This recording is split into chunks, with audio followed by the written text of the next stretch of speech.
Hello students, welcome to the chemistry class of BSc final semester.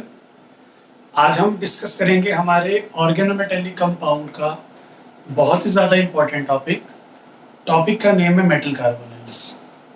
Examination point of view से तो ये important है ही, लेकिन उसके अलावा जो आपका कंपटीशन का काम होता है, जो एमएससी एंट्रेंसेस वगैरह हैं, जो भी आपके हायर एग्जाम्स होंगे केमिस्ट्री से रिलेटेड, उनके अंदर भी ये टॉपिक जो है वो काफ़ी बार पूछा जाता है। मेनली इसकी बॉन्डिंग पूछी जाती है, इसकी जो इंफ्रारेड के अंदर वैल्यूज आ रही हैं, जो स्ट्रेचिंग फ्रीक्वेंसीज आ रही हैं वाइब्रेशनल, उनके बारे में ज़्यादा इन्फॉर्मेशन जो है वो पेपर में पूछी जाती है। तो आज आप डिस्कस करेंगे मेटल कार्बोनिल्स की इंट्रोडक्शन और उसी के साथ कुछ प्रिपरेशन की रिएक्शंस कि मेटल कार्बोनिल्स को हम किस तरीके से प्रिपेयर कर सकते हैं। जो आपकी ये वीडियो मैं अभी बना रहा हूँ, ये वीडियो स्ट्रिक्टली फॉलो करती है CDLU, KUK, MDU और GGU का सिलेबस। तो अगर आपके कोई फ्रेंड्स भी हैं तो आप उनके साथ उनको शेयर कर सकते हो। तो स्टार्ट करते हैं हमारा आज का वीडियो। सबसे पहले हमारे पास हमारा टॉपिक है मेटल कार्बोनिल्स। मेटल कार्बोनिल्स जो होते हैं वो हमारे ऑर्गेनोमेटेलिक कंपाउंड्स हैं। यहाँ पे OMC का मतलब है ऑर्गेनोमेटेलिक कंपाउंड्स। तो मेटल कार्बोनिल्स जो है वो हमारे ऑर्गेनोमेटेलिक कंपाउंड्स हैं, क्योंकि इनमें भी मेटल कार्बन की सिग्मा बॉन्ड जो है वो प्रेजेंट होती है। अब बेसिकली हमने क्या करना है, एक मेटल लेना है, डी ब्लॉक का मेटल, उसके साथ हमने कार्बन मोनोऑक्साइड ग्रुप, जिसको आप इनऑर्गेनिक में कार्बन मोनोऑक्साइड CO बोलते हो, ऑर्गेनिक में इसको कार्बोनिल ग्रुप बोलते हैं। मेटल और कार्बोनिल ग्रुप को आपने आपस में कंबाइन करना है। जो आपका रिजल्टिंग कंपाउंड बनेगा, उस रिजल्टिंग कंपाउंड को हम बोलते हैं मेटल कार्बोनिल। अब मेटल कार्बोनिल तो हमने बना लिया। सबसे पहले हमें यहाँ पे पहली चीज जो ध्यान रखनी है, जो पहली कंडीशन है हमारी, वो ये है कि जब हम मेटल को कार्बोनिल के साथ कंबाइन करते हैं तो मेटल जो है हमारी वो लो ऑक्सीडेशन स्टेट में होनी चाहिए। आप वो वाली मेटल्स जो हाई ऑक्सीडेशन स्टेट में प्रेजेंट हैं, उन मेटल्स को कार्बोनिल के साथ बाइंड नहीं कर सकते। कार्बोनिल जो हमारा लीगेंड है, CO जो हमारा लीगेंड है, वो उन्हीं मेटल्स के साथ बाइंड होना प्रेफर करता है जो मेटल्स लो ऑक्सीडेशन स्टेट में प्रेजेंट हैं।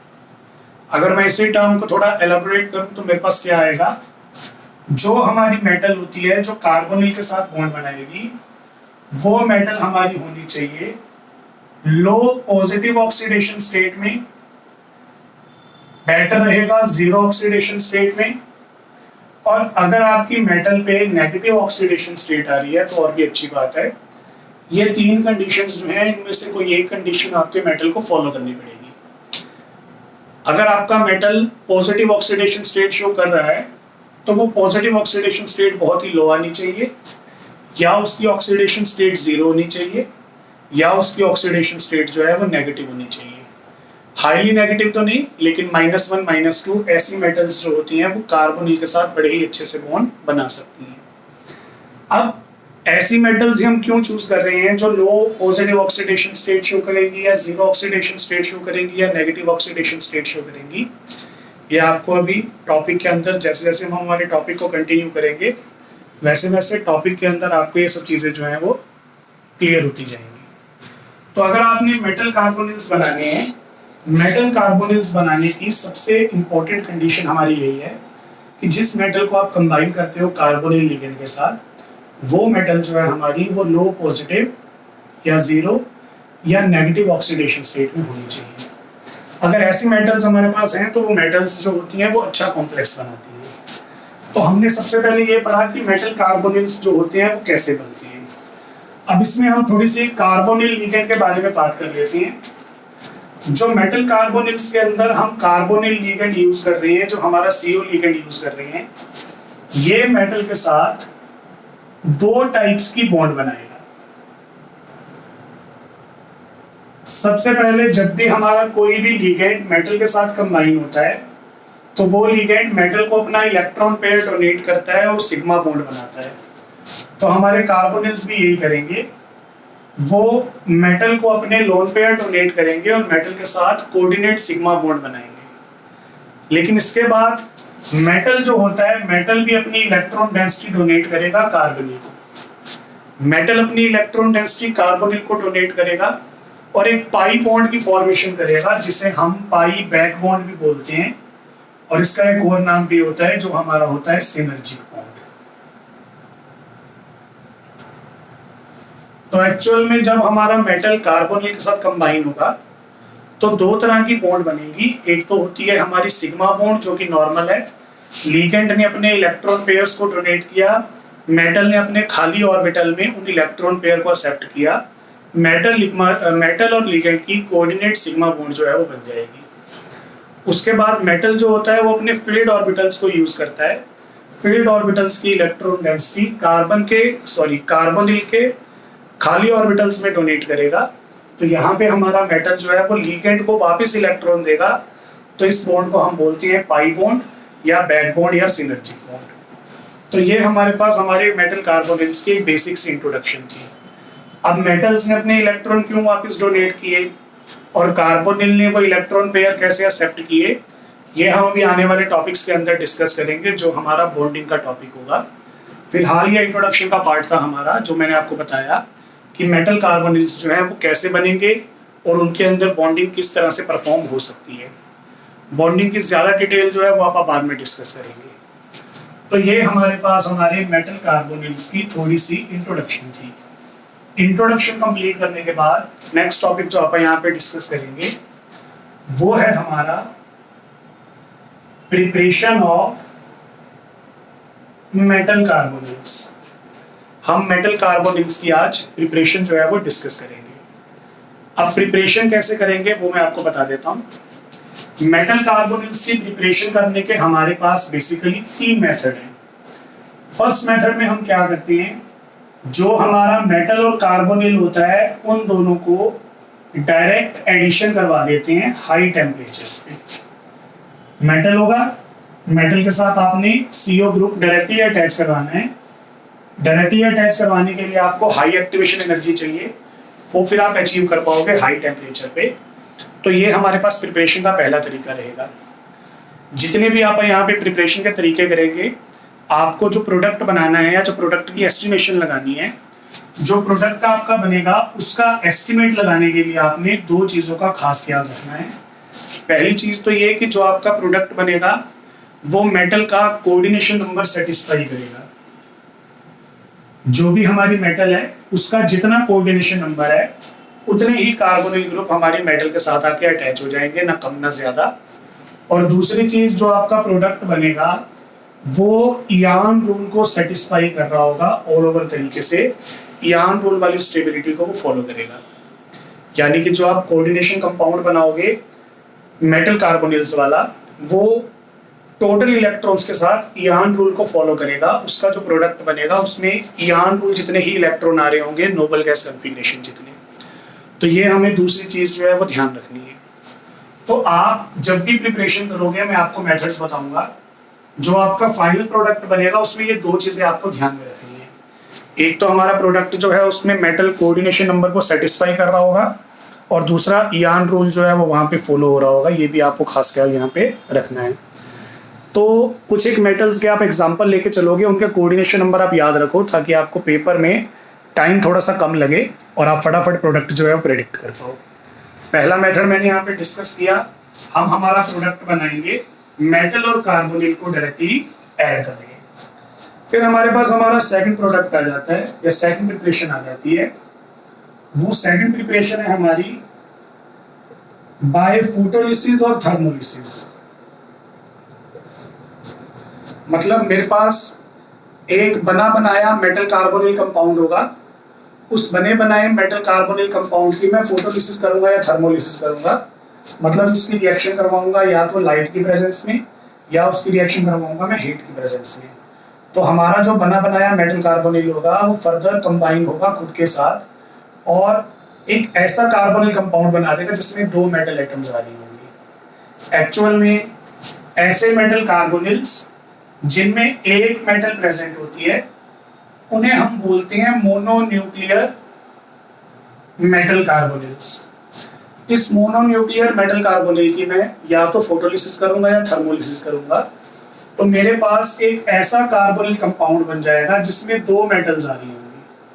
तो पहले जब एक मेटल आ रही थी ये मोनोन्यूक्लियर था, जब दो मेटल्स आएंगे तो ये बन जाएगा by nuclear metal carbonyl. Similarly अगर तीन मेटल्स कंबाइन हो जाती तो ये बन जाता है ट्राई न्यूक्लियर। इसी तरीके से हमें काम जो है वो प्रोसीड करना है। तो ये हमारे पास हमारा केस होता है। फोटोलिसिस और थर्मोलिसिस वाली रिएक्शन में हम मोनोन्यूक्लियर्स को पॉलीन्यूक्लियर में कन्वर्ट करेंगे, बाई न्यूक्लियर में, ट्राई न्यूक्लियर में। तो वो हमारी सेकंड प्रिपरेशन रहेगी। और फिर आ जाती है हम हमारी फाइनल प्रिपरेशन पे। फाइनल प्रिपरेशन में हम मेटल कार्बोनिल्स को बनाएंगे by the process of reduction. अब रिडक्शन का प्रोसेस हम कैसे यूज करेंगे वो मैं आपको रिएक्शन स्टार्ट होने के बाद ही बताऊंगा, क्योंकि अभी भी एक्सप्लेन करेंगे, रिएक्शन के बाद भी एक्सप्लेन करेंगे। तो जब मैं ये वाला पार्ट डिस्कस कर रहा हूँ तब मैं बताऊंगा, और एग्जाम्पल लेके समझाएंगे तो बेटर क्लियर जो है वो आपको समझ में आ जाएगा। तो अभी अब स्टार्ट करते हैं हमारे मेटल कार्बोनिल्स की प्रिपरेशन। तो मेटल कार्बोनिल्स की प्रिपरेशन आप कर रहे हैं। पहला मेथड मैंने आपको बताया था डायरेक्ट एडिशन। मेटल के अंदर कार्बोनिल ग्रुप को हम डायरेक्टली ऐड कर देंगे। थोड़ा सा आपको हीट करना पड़ेगा, हीट करने के बाद आपका प्रोडक्ट जो है वो इजीली बन जाएगा। और इसमें आपको एक चीज का खास ख्याल रखना है, मैंने बताया कि रिएक्शन आपकी हाई टेम्परेचर पे ही होगी। मेटल का कोऑर्डिनेशन नंबर आपको बच्चे याद रखना पड़ेगा। जब तक आपको कोऑर्डिनेशन नंबर याद नहीं होगा तो आप उसकी प्रिपरेशन जो है वो पूरी करके नहीं दिखा पाओगे। तो जैसे मैं यहाँ पे एग्जांपल ले रहा हूँ, निकल के अंदर कार्बोनिल ऐड करेंगे। उसके अलावा मैं एक और एग्जांपल ले लेता हूँ, यहाँ पे आयरन के अंदर कार्बोनिल ऐड करेंगे। डायरेक्टली ऐड कर रहा हूँ, कुछ भी मैंने बीच में और कोई रिएजेंट या और कोई केमिकल सब्सटेंस जो है वो नहीं डाला। सिमिलरली टंगस्टन के अंदर भी करके देख लेते हैं, मॉलिब्डेनम के अंदर भी करके देख लेते हैं, कोबाल्ट के अंदर भी करके देख लेते हैं। इस सिंबल पर थोड़ा ध्यान देना, कार्बन के साथ स्मॉल ऑक्सीजन है और कार्बन के साथ कैपिटल ऑक्सीजन है, तो इन दोनों में प्लीज कंफ्यूज मत होना। जब आप स्मॉल ऑक्सीजन यूज करते हो तो वो कोबाल्ट है, हमारा मेटल है, और जब आप बड़ा ऑक्सीजन यूज कर रहे हो that is the carbonyl group. तो लिखने में भी इसको ध्यान से लिखना, ताकि आपके दोनों जो अलग अलग सब्सटेंसेस हैं वो कंफ्यूज ना करे सामने वाले टीचर को। तो देखो, निकल में कार्बोनिल ऐड कर रहे हैं, हमारे पास बनेगा निकल टेट्रा कार्बोनिल। निकल का जो कोऑर्डिनेशन नंबर है वो 4 है, तो ये क्या करेगा, 4 कार्बोनिल्स को एक्सेप्ट करेगा। रिएक्शन बैलेंस करने के लिए मैं 4 लगा देता हूँ। थोड़ा सा आपको हीट भी करना पड़ता है, जो हीटिंग टेम्परेचर है वो याद रखने की जरूरत नहीं है, बस कंडीशन याद रखनी है कि आपको आपका जो रिएक्टेंट है, जो भी रिएक्शन का मिक्सचर है, वो हीट करना पड़ेगा। तो मैंने निकल में 4 कार्बोनिल ऐड किए, हमारे पास बन जाएगा निकल टेट्रा कार्बोनिल। सिमिलरली जो आयरन है, आयरन का कोऑर्डिनेशन नंबर 5 है, आयरन का कोऑर्डिनेशन नंबर 5 है तो वो बनाएगा FeCO5। टंगस्टन का कोऑर्डिनेशन नंबर 6 है, तो टंगस्टन बनाएगा WCO6। सिमिलरली मॉलिब्डेनम का भी कोऑर्डिनेशन नंबर 6 है, तो मॉलिब्डेनम बनाएगा हमारे पास MoCO6। अब आ जाती है यहाँ पे कोबाल्ट की बारी। तो कोबाल्ट जो है हमारा वो मोनोन्यूक्लियर मेटल कार्बोनिल को स्टेबल नहीं बनाता है, तो वो स्टेबिलिटी एक्वायर करने के लिए क्या करता है, डाइमराइज हो जाएगा। तो यहाँ पे अपने पास 2 कोबाल्ट होते हैं जो 8 कार्बोनिल से कंबाइन होंगे, तो बन जाता है हमारा CO2 CO8। तो यहाँ पे आपको ये वाला एग्जांपल भी याद रखना है, जो कोबाल्ट है हमारा वो मोनोन्यूक्लियर कार्बोनिल नहीं बनाता है, वो बाई न्यूक्लियर कार्बोनिल बनाता है। सभी एग्जांपल्स में आप देख सकते हो मैंने क्या किया, जो मेटल है मेटल को कार्बोनिल के साथ डायरेक्टली अटैच कर दिया। जो भी आपके प्रोडक्ट बने हैं उन प्रोडक्ट्स को आप चेक कर सकते हो, सभी के सभी क्या करेंगे, इयान रूल को फॉलो करेंगे। तो इसमें ऐसा नहीं है कि कोई भी प्रोडक्ट आपका इयान रूल को अनसेटिस्फाई करेगा, सभी सेटिस्फाई करेंगे। और बैलेंसिंग के लिए मैंने क्या किया, मेटल्स का कोऑर्डिनेशन नंबर मैंने थोड़ा सा ध्यान में रखा पहले से ही, और उसके बाद मैंने सिंपली उतने ही कार्बोनिल ग्रुप जो है वो ऐड कर दिए बैलेंस करके। तो प्रोडक्ट बनाने के लिए आपको कोऑर्डिनेशन नंबर जो है वो भी याद होना चाहिए, वो आपके लिए थोड़ा सा बेटर रहेगा। तो ये हमारे पास हमारी पहली रिएक्शन थी डायरेक्ट एडिशन की, मेटल कार्बोनिल्स को प्रिपेयर करने के लिए। फिर आ जाते हैं हम हमारी सेकंड रिएक्शन पे।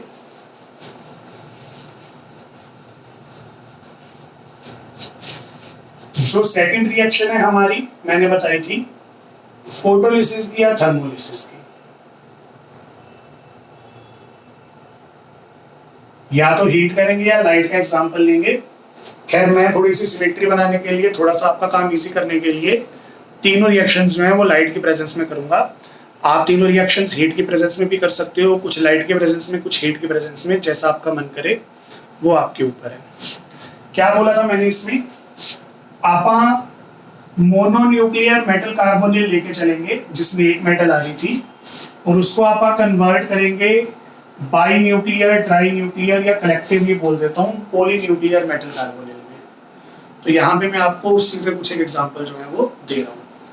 जैसे मैंने यहाँ पे क्या किया, FeCO5 आयरन का कॉम्प्लेक्स लिया कार्बोनिल के साथ, इसकी डायमराइजेशन करेंगे लाइट की प्रेजेंस में, तो ये बना देगा Fe2CO9 प्लस CO। मतलब मैंने डबल किया, डबल करने पे 10 कार्बोनिल थे, लेकिन 9 कार्बोनिल यूज करने पे हमारा जो ER रूल है वो सेटिस्फाई हो जाएगा। तो एक कार्बोनिल ग्रुप जो है, जो CO ग्रुप है हमारा, वो बाई प्रोडक्ट बन के बाहर निकल जाएगा। तो आपको ये चीज ध्यान रखनी है, ये नहीं है कि सीधा ही डाइमराइज कर देंगे, 5 कार्बोनिल है 10 कार्बोनिल कर दो हो जाए डाइमराइज। अगर मैं ऐसा कर देता तो यहाँ पे आप देखो सिचुएशन, मेरे पास 2 आयरन है जिनमें 26 इलेक्ट्रॉन ईच होती हैं, तो 52 इलेक्ट्रॉन्स हो गए। 10 कार्बोनिल है, 10 कार्बोनिल है तो मेरे पास 20 इलेक्ट्रॉन्स ये हो गए, टोटल हो गए 72 इलेक्ट्रॉन्स। अब 2 मेटल्स हैं तो वो आपस के साथ कंबाइन होंगी, तो 2 इलेक्ट्रॉन यहाँ पे भी शेयर हो रहे होंगे, वो भी हमें ऐड करने होते हैं। टोटल हो गए 74 इलेक्ट्रॉन्स। 2 मेटल्स के लिए 74 इलेक्ट्रॉन्स आए, तो एक मेटल के लिए 37 इलेक्ट्रॉन ईच आएंगे। इयान रूल को फॉलो नहीं कर रहा, तो आपको इसलिए एक CO एलिमिनेट करना पड़ेगा ताकि 2 इलेक्ट्रॉन्स कम हो जाएं और आपका जो इयान रूल है वो अच्छे से सेटिस्फाई हो जाए। तो ये हमारे पास हमारा रिएक्शन का केस रहेगा। थोड़ा सा रिएक्शन को आपको ध्यान से लिखना पड़ेगा। फिर इसमें मैं एक और एग्जांपल लेता हूँ। जैसे मैंने वो ऊपर कोबाल्ट वाला एग्जांपल लिया था, हमने कोबाल्ट का एग्जांपल लिया था CO2CO8, तो मैं इस वाले को भी डाइमराइज कर देता हूँ। जब मैं इसको डाइमराइज करूंगा लाइट की प्रेजेंस में, तो हमारे पास प्रोडक्ट बनता है CO4CO12। 4 कोबाल्ट के साथ सिर्फ 12 कार्बोनिल जुड़ेंगे, ठीक, कितने 16 में से 12 जोड़े मैंने, तो हमारे पास 4CO आएंगे। इसके लिए भी आप चेक करोगे तो ये यान रूल को फॉलो करेगा। सिमिलरली यहाँ पे मैं एग्जांपल ले सकता था ओस्मियम का भी। ओस्मियम जो होता है वो 5 कोऑर्डिनेटेड कंपाउंड बनाता है, तो यहाँ पे मैंने क्या किया, 5 कोऑर्डिनेटेड वाले के साथ डाइमराइजेशन या चलो ट्राइमराइजेशन, क्योंकि पहले मैंने डाइमर बनाया फिर मैंने टेट्रामर बनाया, अब मैं आपको ट्राइमर बना के भी दिखा देता हूँ। तो 3 मोल लिए मैंने, लाइट की प्रेजेंस में ओस्मियम बनाएगा OS3CO12। अब यहाँ पे टोटल बैलेंसिंग के अकॉर्डिंग 15 कार्बोनिल हो गए थे, मेरे कॉम्प्लेक्स में या मेरे कंपाउंड में 12 यूज हो रहे हैं, तो यहाँ पे जो 3 कार्बोनिल होंगे वो हमारे बाय प्रोडक्ट बनेंगे। तो ये हमारी रिएक्शन होती है फोटोलिसिस की या थर्मोलिसिस की रिएक्शन, जिसमें हम हमारे कार्बोनिल जो होते हैं मोनोकार्बोनिल्स, उनको बाई में, ट्राई में या पॉलीन्यूक्लियर में कन्वर्ट कर सकते हैं। तो ये हमारे पास हमारा सेकंड मेथड था मेटल कार्बोनिल्स की प्रिपरेशन करने का। अब आ गई है हमारी थर्ड और फाइनल रिएक्शन प्रिपरेशन की। प्रिपरेशन हमारी इसके बाद कंप्लीट हो जाएंगी। तो हमारे पास हमारी थर्ड रिएक्शन है प्रिपरेशन की रिडक्शन, और मुझे तीनों प्रिपरेशंस में से ये सबसे ज्यादा इंपॉर्टेंट लगती है, काफी इंपॉर्टेंट है। रिडक्शन करके मेटल कार्बोनिल्स बनानी है, तो इसके बारे में मैंने पहले कुछ एक्सप्लेन नहीं किया था, तो मैं इसको एक्सप्लेन कर रहा हूँ, क्योंकि जब भी मैं इसको एक्सप्लेन करूंगा साथ में एक पर्टिकुलर एग्जांपल भी लेंगे आप, उस एग्जांपल से आपको बेटर जो है वो क्लियर समझ में आ जाएगा। तो हमने क्या करना है मेटल कार्बोनिल्स बनाने के लिए, सबसे पहले हमने जिस मेटल के कार्बोनिल बनाने हैं उस मेटल को सॉल्ट लेना है, अपने सॉल्ट की फॉर्म में लेना है। मतलब मैंने क्रोमियम के बनाने हैं तो क्रोमियम का सॉल्ट लेना पड़ेगा, अगर मैंने कोबाल्ट के बनाने हैं तो कोबाल्ट का सॉल्ट लेना पड़ेगा, इस तरीके से। तो जिस मेटल का कार्बोनिल आपको बनाना है उस मेटल का सॉल्ट आपको सबसे पहले लेना पड़ेगा। फिर जो आपने मेटल सॉल्ट लिया ना, उस मेटल सॉल्ट के साथ आप ऐड करोगे कोई भी एक रिड्यूसिंग एजेंट। अब मैं आपको यहाँ पे काफी एग्जांपल्स देने वाला हूँ, तो मैं बेसिकली कौन कौन से रिड्यूसिंग एजेंट यूज कर रहा हूँ मैं आपको बता देता हूँ। मैं आपको एग्जांपल दूंगा aluminium as a reducing agent का, hydrogen as a reducing agent का, zinc as a reducing agent, sodium भी, सिल्वर भी। तो 5 एग्जांपल अपने पास ये हो जाएंगे। फिर मैं आपको एक ऐसा एग्जांपल भी दूंगा जिसमें हमारा कार्बोनिल ग्रुप जो है वो खुद रिड्यूसिंग एजेंट की तरह बिहेव कर रहा होगा। और फिर फाइनली मैं आपको वो भी एग्जांपल दूंगा जिसमें हमारा FeCO5 बना बनाया कार्बोनिल कंपाउंड ये भी रिड्यूसिंग एजेंट की तरह बिहेव कर रहा होगा। तो मतलब हमारे पास काफी एग्जांपल हो जाएंगे और काफी तरीकों से आप प्रूव कर सकते हैं कि जो हमारे मेटल सॉल्ट्स होते हैं वो मेटल कार्बोनिल्स की प्रिपरेशन कर सकते हैं इन रिड्यूसिंग एजेंट्स को यूज करके। देखो जब मेटल सॉल्ट की फॉर्म में प्रेजेंट होता है तो मेटल के ऊपर हाई पॉजिटिव ऑक्सीडेशन स्टेट आ रही होगी। तो हम क्या करेंगे, मेटल कार्बोनिल बनाने के लिए रिडक्शन कर रहे हैं, हम मेटल की हाई पॉजिटिव ऑक्सीडेशन स्टेट को 0 पे लेके आएंगे या नेगेटिव में लेके जाएंगे ताकि हम हमारा प्रॉपर कॉम्प्लेक्स जो है वो बना सके। तो यहाँ पे मेटल सॉल्ट जो होगा वो हाई पॉजिटिव ऑक्सीडेशन स्टेट वाली मेटल के साथ होता है, हम उसको रिड्यूस कर रहे हैं by using the reducing agent. अब मेटल को तो हम 0 ऑक्सीडेशन स्टेट में ले आए लेकिन कार्बोनिल तो हमने जोड़े नहीं, तो यहाँ पे हमें तीसरी चीज क्या ऐड करनी है, कार्बोनिल ऐड करनी है according to the coordination number. जितना भी मेटल का कोऑर्डिनेशन नंबर होगा उतने ही कार्बोनिल हमें यहाँ पे अटैच करके दिखा देंगे। तो ये हमारे पास हमारा केस रहेगा। रिडक्शन की जो रिएक्शन होती है, रिडक्शन की रिएक्शन से हम मेटल कार्बोनिल्स को कैसे प्रिपेयर करेंगे, मेटल सॉल्ट लेंगे, मेटल सॉल्ट के साथ रिड्यूसिंग एजेंट होगा, ये सारे एग्जांपल्स मैं आपको बताऊंगा, और साथ में रिक्वायर्ड नंबर ऑफ CO हमें ऐड करने होते हैं जितना भी हमारी मेटल का कोऑर्डिनेशन नंबर है, ताकि ज्यादा प्रॉब्लम जो है वो ना आए। तो ये हमारे पास हमारा रिएक्शन का पूरा लेखा जोखा है। अब मैं इन चीजों को यूज करते हुए आपको रिएक्शन बताता हूँ। देखो मैं एग्जांपल्स दे रहा हूँ, एग्जांपल के थ्रू आप इसको करने की कोशिश करना। सबसे पहले मेरे पास है क्रोमियम, मैं क्रोमियम का कॉम्प्लेक्स बना रहा हूँ, क्रोमियम का मेटल कार्बोनिल बनाऊंगा। उसके लिए मैंने क्या किया, क्रोमियम मेटल का सॉल्ट ले लिया। अब उसके बाद मुझे चाहिए रिड्यूसिंग एजेंट, तो यहाँ पे सपोज करो चलो मैंने एल्यूमिनियम ले लिया एज ए रिड्यूसिंग एजेंट। उसके बाद कार्बोनिल ग्रुप्स, तो ये हमारे कार्बोनिल्स। रिएक्शन को कैटालाइज करना है तो एल्यूमिनियम ट्राइक्लोराइड, आप AlCl3 यूज कर सकते हो, AlCl3 के अलावा आप यूज कर सकते हो यहाँ पे ईथर का भी हाई टेम्परेचर पे भी करवा सकते हो, लिथियम अल्युमिनियम हाइड्राइड भी यूज कर सकते हो। तो यहाँ पे मैंने क्या किया, सबसे पहले मेटल सॉल्ट लिया, फिर रिड्यूसिंग एजेंट लिया और उसके बाद कार्बोनिल ले लिए। क्रोमियम का कोऑर्डिनेशन नंबर 6 मुझे याद रखना पड़ेगा ताकि वो इयान रूल को फॉलो करे। देखो क्रोमियम के पास है टोटल 24 इलेक्ट्रॉन्स, क्रोमियम को 36 करने हैं तो उसके लिए उसको 12 इलेक्ट्रॉन चाहिए। तो हम क्या करेंगे, 6 कार्बोनिल देंगे उसको ताकि वो 12 इलेक्ट्रॉन लेके आए। तो वहां से अपने आप अंडरस्टूड हो गया कि जो कोऑर्डिनेशन नंबर है वो 6 है। तो हमारा जो क्रोमियम है वो इसके साथ कंबाइन होगा। सबसे पहले हम मेटल को रिड्यूस करते हैं। जो एल्यूमिनियम होगा, एल्यूमिनियम क्या करेगा, 3 क्लोरीन्स को ले जाएगा, बाय प्रोडक्ट बनाएगा AlCl3। फिर हमारा जो क्रोमियम है वो 6 कार्बोनिल के साथ कंबाइन हो जाएगा, बन जाएगा CrCO6। तो ये हमारी रिडक्शन वाली रिएक्शन हो गई। आगे चलते हैं। इसी में मैंने एग्जांपल ले लिया कोबाल्ट कार्बोनेट का, कोबाल्ट कार्बोनेट। यहां पे मैं रिड्यूसिंग एजेंट यूज कर रहा हूं हाइड्रोजन और साथ में हमारे CO। अब कोबाल्ट का एग्जांपल स्पेशल है, आपको याद होना चाहिए मैंने क्या बोला था। जो हमारा कोबाल्ट है वो मोनोन्यूक्लियर तो बनाता ही नहीं है, वो बाई न्यूक्लियर बनाता है। डायरेक्ट एडिशन में भी मैंने आपको बताया था ये बनाएगा CO2 CO8। 2 कोबाल्ट होंगे, 8 कार्बोनिल होंगे। तो यहाँ पे तो एक ही कोबाल्ट आ रहा है, मुझे इसको डबल करना पड़ेगा, पहले ही यहाँ पे 2 लगाना पड़ेगा। अब देखो ये कार्बोनेट ग्रुप है, एक हाइड्रोजन एक कार्बोनेट के साथ जाएगा, यहाँ पे तो 2 कार्बोनेट्स हैं तो यहाँ पे हमें 2 हाइड्रोजन लगाने पड़ेंगे। 2 हाइड्रोजन 2 कार्बोनेट ले जाएंगे, हमारे पास क्या बन जाएगा 2H2CO3 यानी कि कार्बोनिक एसिड। अब यहाँ पे 2 कोबाल्ट बचे, 2 कोबाल्ट को कितने कार्बोनिल चाहिए, 8। तो वो क्या करेगा, 8 कार्बोनिल से कंबाइन हो जाएगा, बना देगा CO2 COA।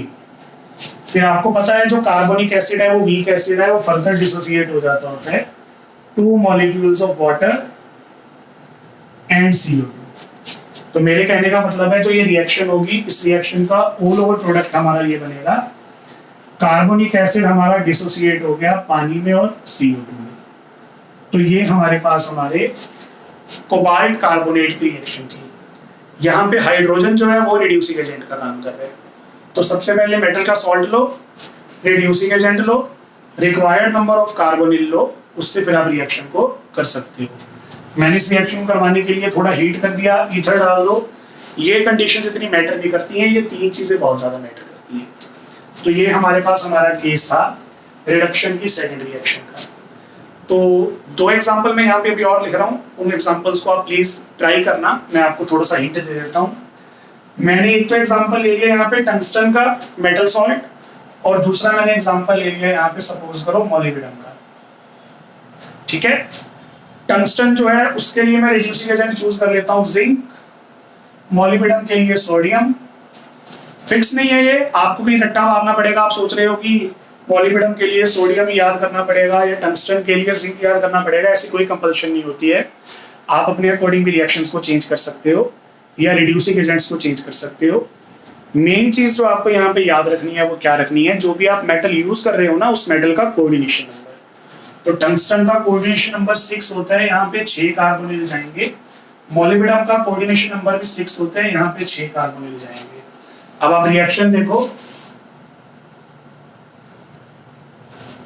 जिंक क्या करेगा, क्लोरीन ले जाएगा, लेकिन जिंक की वैलेंसी तो 2 ही होती है, तो 6 क्लोरीन ले जाने के लिए हमें 3 जिंक की जरूरत पड़ेगी। टंगस्टन कंबाइन हो जाएगा CO के साथ WCO6, और 3 जिंक जो होंगे वो 6 क्लोरीन ले जाएंगे 3ZnCl। ठीक है, सिमिलरली यहाँ पे सोडियम जो है वो 1 क्लोरीन को लेके जाएगा। तो हमारे पास यहाँ पे कितने सोडियम है, हमारे पास यहाँ पे 5 कितने क्लोरीन है, 5 क्लोरीन है। तो हमें यहाँ पे 5 सोडियम लगाने पड़ेंगे। मॉलिब्डेनम जो है वो 6 कार्बोनिल्स के साथ MoCO6, और जो हमारे 5 क्लोरीन है वो 5 सोडियम के साथ 5 NaCl। तो ये हमारे पास हमारी रिएक्शन थी रिडक्शन की। इस रिडक्शन की रिएक्शन में आप क्लियरली देख सकते हो, जो आपका मेटल सॉल्ट है वो रिड्यूसिंग एजेंट के साथ कंबाइन हो रहा है, और साथ में वो क्या कर रहा है, CO के साथ भी कंबाइन हो रहा है पर्टिकुलर कॉम्प्लेक्स बनाने के लिए। इन सभी रिएक्शंस में आप देख सकते हो जो हमारे रिड्यूसिंग एजेंट हैं वो अलग रिड्यूसिंग एजेंट है, मतलब मैंने अलग से ऐड किए।